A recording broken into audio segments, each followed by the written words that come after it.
നിക്കേ ശിവൻകുട്ടിനെ പോരാ പോരാ. ജാനെ, അപ്പനും മക്കളും അനിയന്മാരും എല്ലാവരും ഇവിടെ ഉണ്ട്. നല്ല അടാറ് പഞ്ഞിക്കടലായിരിക്കണം, സ്മൂത്തായിരിക്കണം, വിടവുണ്ടാകരുത്, നടക്കാൻ പറ്റും. കോടതി കൂട്ടിക്കയറ്റി നിർത്തുമ്പോൾ സുന്ദരന്മാരായിരിക്കണം. പിന്നെ സ്വാമി പണിക്കിറങ്ങി അയ്യപ്പ കോപം വരുത്തി വെക്കണ്ട, ചുമ്മാതെ നോക്കി നിന്നേച്ചാ മതി കേട്ടാ. സ്വാമി ശരണം. ഒരു കാര്യം സംസാരിക്കാൻ പുറത്തേക്ക് വിളിച്ചു.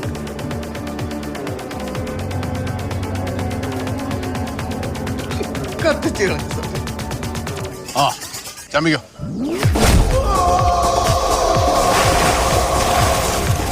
എടാ മണ്ടകുണാമ്പി, മോന്ത പൊളിക്കലെന്നല്ലേ പറഞ്ഞത്?